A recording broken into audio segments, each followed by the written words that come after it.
Hai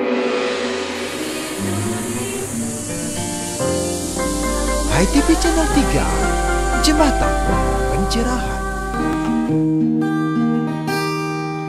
Inilah media yang sangat sederhana, sekolah rumah dari Rumah Hindu Dharma. Hai semua swindu, para siswa-siswi Hindu, high schooling namanya Sekolah Rumah Hindu Dharma. Untuk memberi harapan pendidikan, menjadi siswa-siswi yang berguna. Untuk memberi harapan pendidikan, menjadi siswa-siswi yang utama. Selalu memberi harapan pencerahan, mengejar cita-cita masa depan. Selalu memberi harapan pencerahan, mengejar cita-cita masa depan.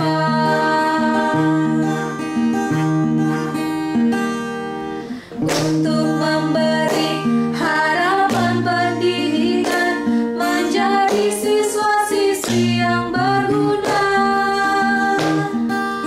Untuk memberi harapan pendidikan, menjadi siswa-siswi yang utama. Selalu memberi harapan pencerahan, mengejar cita-cita masa depan. Selalu memberi harapan pencerahan. Selamat datang di kanal YouTube Hai TV Channel 3, Jembatan Pencerahan. Nabi Orti, apa kabar? Semoga selalu rahayu dalam karunia yang widi. Sengaja dipilih nada wacana sebagai ilustrasi awal untuk mengantarkan pertemuan kita yang masih diwarnai berita dan anjuran menghindari pandemi. Selalu cuci tangan, keep distancing, tetap di rumah, tapi tetap berkarya, work from home.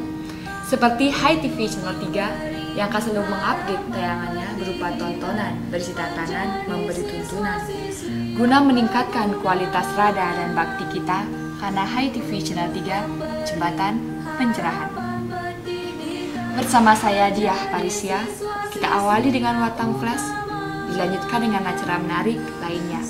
Tetap di rumah, tetap bersama Hai TV Channel 3. Mengejar cita-cita masa depan.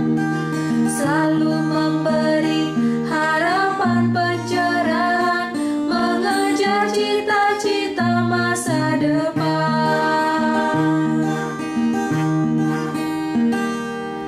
Untuk memberi harapan pendidikan, menjadi siswa-siswi yang berguna.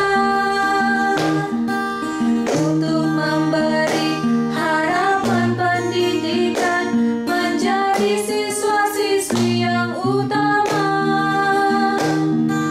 Selalu memberi harapan pencerahan, mengejar cita-cita masa depan.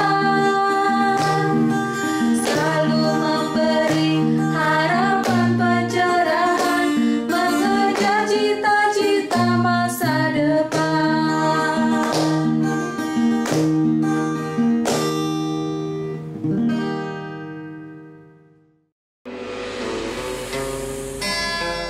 High Schooling, Sekolah Rumah Hindu Dharma.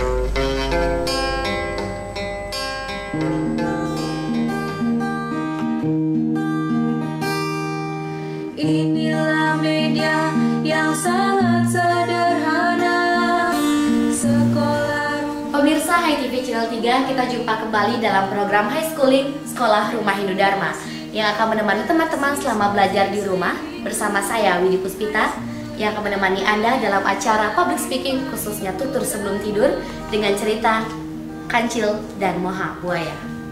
Cerita ini dimulai dari seekor kancil yang dikejar oleh seekor anjing. Dan anjing itu pun terus meneriaki Kancil, "Kancil, cepat kemari, aku sudah tak tahan lagi untuk menyantapmu. Berani-beraninya ya kau menipuku." Tetapi Kancil tetap saja berlari. Karena akal cerdiknya, Kancil pun memutuskan untuk bersembunyi di balik semak-semak. Hingga akhirnya si anjing pun tidak berhasil menemukan Kancil. Dan anjing pun akhirnya memutuskan untuk pergi karena sudah tidak bisa lagi menemukan si Kancil. Nah, Kancil karena merasa sudah aman, akhirnya ia memutuskan untuk keluar dari semak-semak itu. Tetapi ia memilih jalur yang berbeda dari kepergian si anjing tadi. Dan Kancil pun ingin menyeberangi sungai karena di balik sungai itu ada makanan yang sangat lezat, yaitu pepohonan yang ditumbuhi dengan buah-buahan yang sangat lebat. Lalu Kancil pun berpikir, andai ya aku bisa memakan semua buah-buahan itu, pasti perutku langsung kenyang nih. Dan Kancil pun memiliki akal lagi. Ia mencoba membuat perahu dari pohon pisang, dari batang pohon pisang lebih tepatnya. Tetapi karena batang pohon pisang itu sangat amat berat, ia pun memutuskan untuk menariknya ke tepi sungai. Dan tanpa disengaja, akhirnya kaki sang Kancil pun disergap oleh buaya. Dan Kancil pun sangat kekagetan. Dan ia meminta tolong pada buaya. Tuan buaya, tolong jangan makan aku dulu. Apa kau nggak lihat? Tubuhku sangat kurus. Aku nggak isi daging. Emang kau mau makan tulangku aja? Buaya pun mulai berpikir, iya juga ya. Terus apa yang harus kulakukan, Cil? Kancil pun menjawab, gini Tuan buaya, karena aku terlalu kurus dan kau tidak bisa memakanku, itu berarti kau harus mengajakku pergi ke tepi sungai sana. Di sana ada banyak makanan lezat. Sebaiknya aku makan dulu Tuan. Setelah aku makan dan aku menjadi gemuk dan banyak daging, kau bisa menyantapku Tuan. Dan si buaya pun kembali menjawab, baiklah Cil, kalau begitu aku mau aja mengantarmu. Kancil pun mencoba untuk meyakini buaya. Pasti buaya, aku gak akan menipumu lagi. Ayo cepat, antarku sekarang ke tepi sungai sana. Dan buaya pun akhirnya bersedia mengantar si Kancil ke tepi sungai sana. Nah, setelah si Kancil diantar ke tepi sungai sana dan memakan banyak buah-buahan sehingga ia menjadi sangat gemuk dan berisi banyak daging, ia pun berkata pada buaya, buaya, lihat badanku sudah gemuk, aku sudah berisi banyak daging. Apa kau yakin ingin menyantapku sendirian? Kau nggak ingin mengajak teman-temanmu? Kalau kau nggak ingin mengajak teman-temanmu, itu artinya kau adalah teman yang jahat, Tuan. Sebaiknya kau ngajak aja teman-temanmu. Pasti teman-temanmu bangga sama kau yang bisa memimpin pasukanmu. Dan akhirnya buaya pun menjawab, betul juga kau Cil. Baiklah, aku panggil teman-temanku. Nah, setelah para buaya datang menghampiri Kancil, para buaya pun memanggil Kancil. Cil, cepat-cepat kau turun ke sini, kita akan menyantapmu. Tapi Kancil pun kembali menjawab, buaya, jadi kalian itu harus berbagi makanan sama rata. Jadi dagingku ini harus dibagi sama rata. Emang berapa banyak sih teman-temanmu? Dan si tuan dari buaya itu pun menjawab pada Kancil, Cil, aduh, dari tadi itu teman-temanku udah nunggu kamu di sini dan teman-temanku tuh jumlahnya banyak. Aku nggak perlu lagi menghitung mereka. Kau pasti sudah tahu jumlahnya. Tapi Kancil pun lagi menjawab, buaya, gimana kalau aku aja ngitung teman-temanmu? Aku kan pintar berhitung. Nah, gini aja caranya. Kalian, hai para buaya semua ya, kalian berbaris dari ujung tepi ini sampai ujung sungai sana. Aku akan menghitung kalian dengan cara melompati kalian. Akhirnya para buaya pun mengikuti perkataan si Kancil dengan berbaris menyeberangi sungai. Lalu setelah itu Kancil pun naik ke atas para punggung buaya dan Kancil pun mulai berhitung 1, 2 sampai di tepi sungai sana. Dan setelah ia sampai di tepi sungai sana, Kancil pun melambaikan tangannya pada para buaya. Bye-bye buaya, mau saja kau kutipu, aku kan hewan cerdas. Percaya aja sih, aku tipu. Sebenarnya tadi itu aku nyuruh kamu buat nyebrang ke sana kan biar aku dapat makan banyak, serta nyuruh kamu semua berbaris biar aku bisa kembali lagi ke sini. Dasar buaya dungu. Dan buaya pun menjawab, Kancil! Nah, kesimpulan yang dapat kita ambil dari cerita tadi adalah kita tidak boleh mengambil keputusan apalagi dalam menghadapi masalah. Yang terpenting kita harus bersabar dan tetap fokus pada tujuan kita. Nah, kalian tahu tidak, seperti yang saya bacakan tadi itu dikutip dari buku Dandaka Tantra Didiah Tantri yang dapat kalian beli di butik buku Hindu Warta Jalan Nangka Selatan nomor 29A Denpasar. Sampai jumpa di tutur sebelum tidur berikutnya dengan tokoh dan judul cerita lain.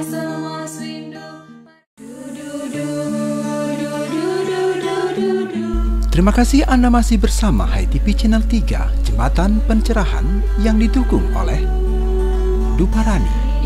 Sebentar lagi, Manik, kata-kata.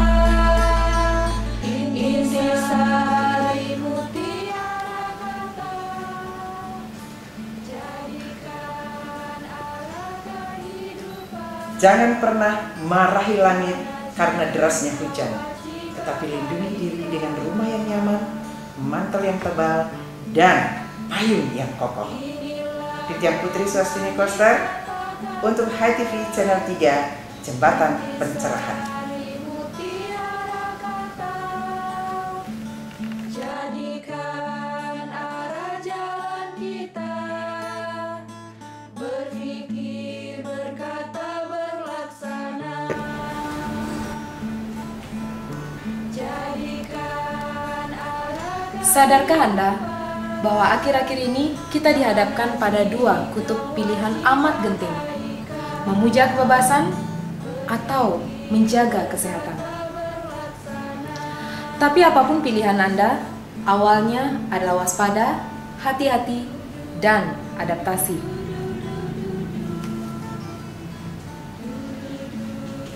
Karena beradaptasi adalah intuisi, naluri, dan energi untuk tetap berkreasi. Saya Mia Gandewa untuk HiTV Channel 3, Jembatan Pencerahan. Inilah manik kata-kata, intisarimu.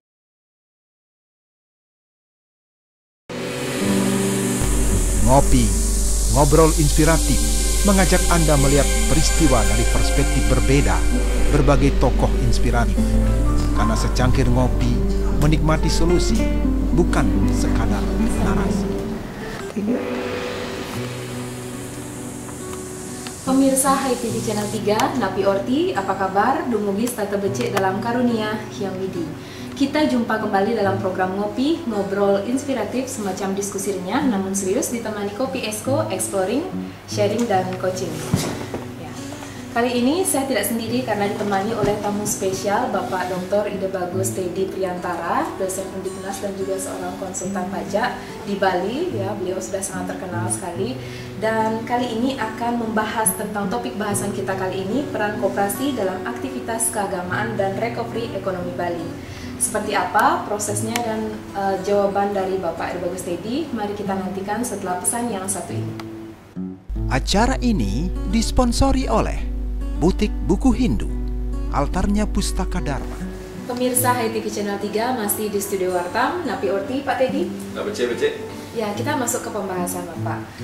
Terkait dengan tema Wartam edisi 65 tentang koperasi dan juga jargon Wartam sebagai jendela Hindu Dharma, apa peran koperasi dalam peningkatan penelitian pencerahan Hindu Dharma, Pak? Oke. Terima kasih. Pertama, koperasi kita sadari adalah satu wadah ekonomi kerakyatan ya, membangun kebersamaan, membangun kegotong royongan, membangun kejujuran. Peran yang lebih luas daripada itu adalah bagaimana koperasi bisa berperan dalam menata kehidupan masyarakat dengan satu konsep menyisihkan punya yang dia miliki untuk melakukan satu support atau pengembangan pada bidang lain, terutama dalam bidang keagamaan, pada bidang budaya dan sebagainya. Ini bisa dilakukan dengan melakukan satu diskusi-diskusi dengan bantuan dari koperasi, dengan dengan penelitian-penelitian untuk membuat suatu kajian-kajian yang menarik. Tentu saja koperasi di sana berperan sebagai supportnya untuk bisa membantu hasil-hasil penelitian tersebut. Kemudian nanti pasti itu sudah pernah dilakukan dan mungkin menuai kendala. Nah, lalu apa saran Bapak mungkin kiat dan strateginya agar bisa mengatasi kendala untuk peningkatan terutama pencerahan Hindu Dharma tidak hanya di Bali, di Nusantara juga? Ya, sekarang dengan adanya satu media sosial itu kendala terhadap upaya pencerahan itu sebenarnya tidak ada lagi sebenarnya, sudah sangat kecil sekali. Nah sekarang bagaimana orang-orang yang berkomitmen, yang memiliki integritas dan memiliki prinsip untuk pengembangan pencerahan budaya ini tidak henti-hentinya untuk berupaya memberikan pencerahan dengan berbagai media yang begitu gampangnya kita bisa lakukan sekarang ini. Mudah kita akses dan sebagainya. Mungkin nggak Ji, kalau koperasi mengambil peran pengembangan ekonomi rakyat yang lebih terpola dan tertata Ji? Karena kita lihat belakangan ini fenomenanya banyak sekali UMKM dadakan Ji, di jalanan dan juga di beberapa akses masuk Denpasar atau beberapa daerah. Kalau menurut saya, koperasi itu adalah organisasi yang sudah diformalkan oleh pemerintah ya, memiliki undang-undangnya, memiliki aturan, memiliki anggaran dasarnya. Pola-pola pengembangan ke depan itu memang harus ditata. Nah kalau usaha dadakan yang di pinggir jalan ini itu perlu dikaji dari aspek keamanan lalu lintas dan sebagainya.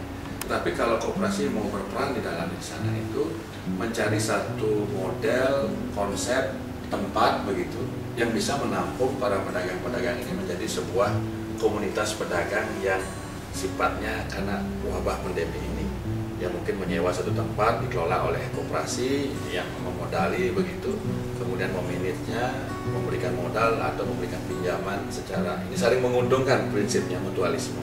Saya kira itu bisa. Tapi dari ini kan sifatnya hanya temporer saja. Tetapi kalau ini tidak diambil tindakan tegas juga ke depannya, ini akan dianggap sebagai satu hal pembenaran dan kebiasaan. Sedangkan itu adalah lalu lintas atau jalan. Tapi konsep kewirausahaan ini kita harus dukung, tidak boleh kita matikan, karena itu di sanalah kita baru tahu bahwa masyarakat itu memiliki jiwa wirausaha yang cukup tinggi di mana-mana. Terakhir Pak, tadi sebagai closing statement, sekarang kita kembali pada pandemi COVID-19 yang melanda dunia. Nah, sebagai basis ekonomi rakyat dari koperasi itu, apa peran koperasi dalam ikut merecovery ekonomi Bali akibat pandemi? Koperasi dalam hal ini tidak boleh acuh tak acuh ya, tapi harus ikut juga. Tapi tindakan nyata oleh koperasi sudah dilakukan. Koperasi-koperasi yang ada di seluruh Bali sekarang atau di Indonesia pun ikut memberikan satu relaksasi, ya, memberikan kemudahan pinjaman, menurunkan suku bunga pinjaman, kemudian memperpanjang time schedule kreditnya. Ini juga sudah berperan untuk meringankan masyarakat dengan adanya wabah COVID ini untuk tetap sektor usaha itu bergulir dan berjalan dengan baik. Pemirsa HiTV Channel 3, kita masuk pada sesi interaktif. Telah hadir mahasiswa dari UKM Pers Bramasta di tengah-tengah kita. Siapa yang ingin menyampaikan pertanyaan? Bisa angkat tangannya. Perkenalkan diri. Baiklah, saya awali dengan mengucapkan salam penganjali umat. Om Swastiastu. Perkenalkan, nama saya Idewa Gede Dharma Permana. Di sini saya sebagai perwakilan mahasiswa Pers Bramastra ingin bertanya kepada Pak Prof. Teddy, di masa pandemi COVID-19 saat ini tentu saja perekonomian Indonesia terutama Bali pada khususnya itu mengalami penurunan. Pertanyaan saya, strategi apa sih yang perlu segenap pihak lakukan untuk menyiapkan kembali ataupun merekonstruksi kembali perekonomian terutama perekonomian Provinsi Bali? Terima kasih Ade Pramana atas pertanyaannya yang cukup bagus. Pertama, setiap permasalahan apapun yang ada dalam dunia bisnis, bagi pengusaha yang jeli itu juga merupakan satu peluang bisnis ya. Kalau misalnya di era new normal ini kita mesti jaga jarak ya. Contohnya pengusaha bus dulu, kalau dulu sewanya satu bus karena jaga jarak, sekarang busnya disewa dua begitu. Jadi kan peluang juga bagi bisnis ini. Nah kemudian juga ada usaha-usaha yang lainnya yang menunjang aktivitas era new normal ini, misalnya menjual masker dengan berbagai kreativitas dan sebagainya, kemudian makanan yang berdaring dan diantar di tinggal telepon, tinggal SMS, kemudian tumbuh juga peluang-peluang work from home ini, para ibu-ibu rumah tangga melakukan satu bakatnya digali menjadi satu modal bisnis, memasak, kuliner dan sebagainya. Ini pun kita dari aspek positifnya kita memandang itu. Tapi secara global nasional memang perekonomian secara skala besar ini masih belum bisa bergerak karena keterbatasan gerak ini. Tapi dari sektor kemasyarakatan ini ada peluang-peluang yang bisa menguntungkan masyarakat juga tetap untuk bisa bertahan untuk hidup, saya kira demikian. Berarti selain masyarakat Indonesia khususnya umat Hindu juga penting untuk selalu berkreativitas, berdaya guna di tengah pandemi dan era tidak boleh menyerah, dan ya. itu pun ada kreativitas, produk-produk yang selama ini tak terpikirkan bisa dijual ternyata bisa dijual. Terima kasih atas penjelasannya Pak Dedi. Baik, demikian pemirsa Hai TV Channel 3, singkat kita dengan Bapak Ide Bagus Dedi Priantara mengenai peran koperasi dalam aktivitas keagamaan dan recovery ekonomi Bali. Semoga memberikan manfaat dan inspirasi untuk kita bersama. Saya Nia Gandewa dan Bapak Dr. Ide Bagus Dedi Priantara pamit undur diri, salam damai Channel 3. Mari kita abadikan momen bersama Pak ya. Sudah selesai nih? Ya. Ya, kita selfie Pak. 3.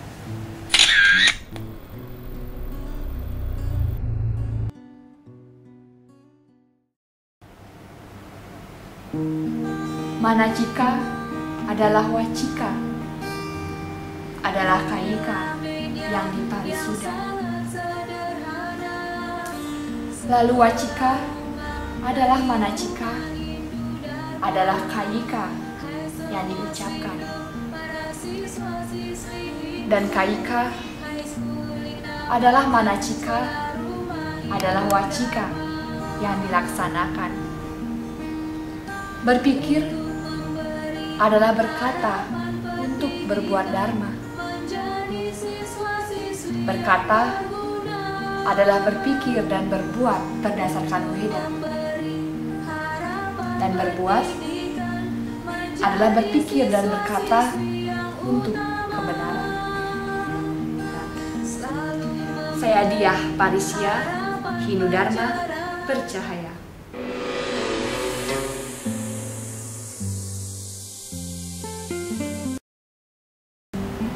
Pemirsa Hai TV, kita jumpa lagi dalam program Wartamina, menjelajah kuliner pemuja rasa, melestarikan tradisi wisata kuliner Nusantara.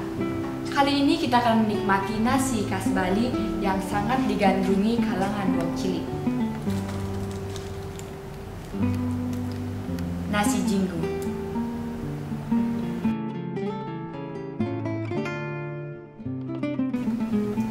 Kalau Anda seorang wisman dan melancong ke Bali, di sepanjang jalan protokol menuju tourist destination Ubud Sanur Besakeh, sekitar jam 3.45 Anda akan disuguhi pedagang nasi jinggo di kanan kiri jalan. Nasi jinggo nasi khas Bali semacam nasi kucing di angkringan Jogja.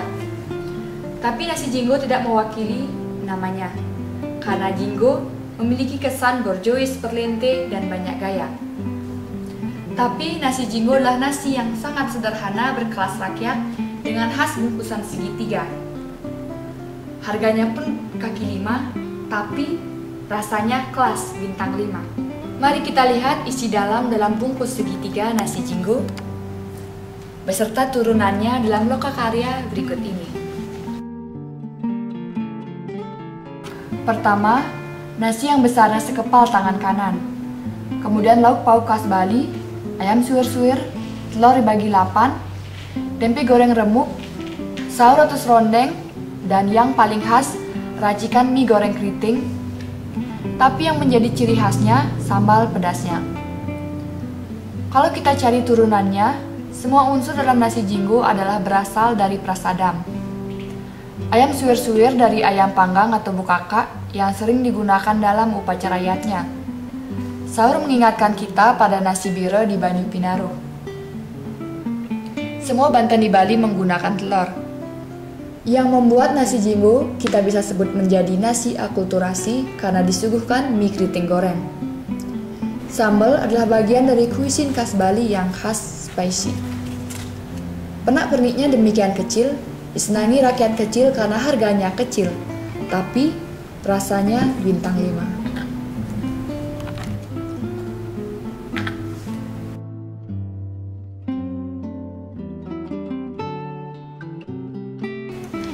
Jinggo dengan harga kaki 5, tapi rasanya benar-benar kelas bintang 5.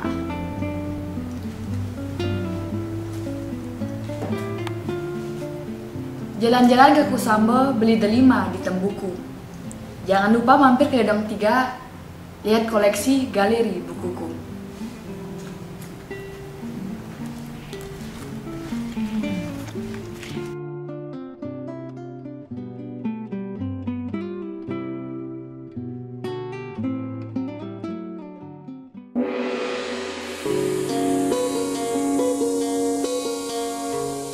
Sebentar lagi Anda akan ikuti Sundari Nada. Jalinan makna di balik nada.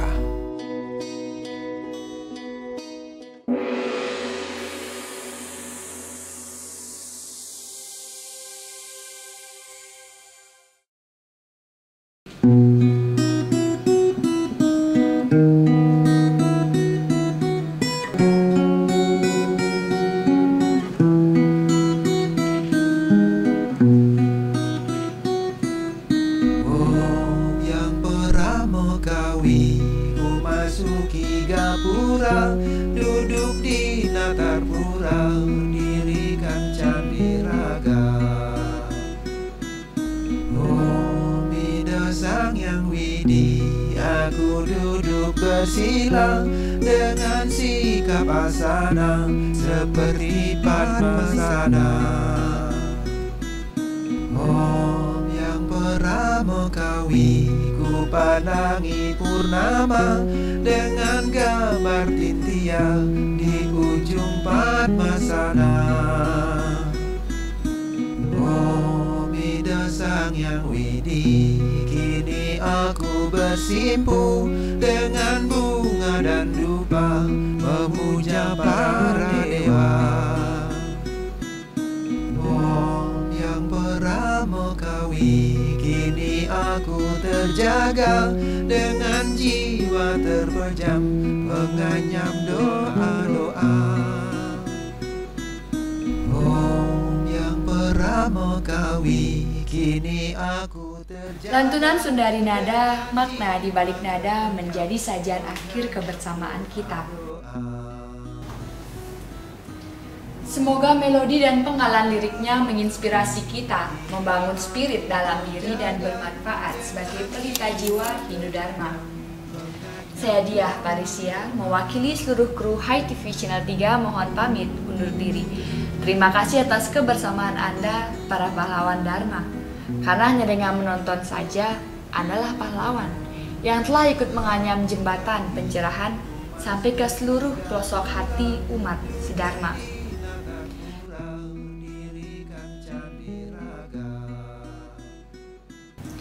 Tetap di rumah, tetap berkarya, menginspirasi banyak orang, seperti spirit Hindu sesungguhnya, harmoni, inspiring, natural diversity, namun tetap unity. Tetap jaga jarak, namun tetap dalam satu keyakinan yang sama, bahwa hanya ada satu orang yang terus diizinkan untuk menyalakan lentera Hindu Dharma agar tetap bercahaya paripurna. Orang itu adalah Anda. See you later, have a nice day, salam damai. Channel 3. Sang Yang Widi, kini aku bersimpu dengan bunga dan dupa memuja para dewa. Om Yang Pramokawi, kini aku terjaga dengan jiwa terpejam menganyam doa-doa. Om Yang Pramokawi, kini aku terjaga dengan jiwa terpejam menganyam doa-doa. Om Yang Pramokawi, kini aku terjaga dengan jiwa terpejam menganyam doa-doa.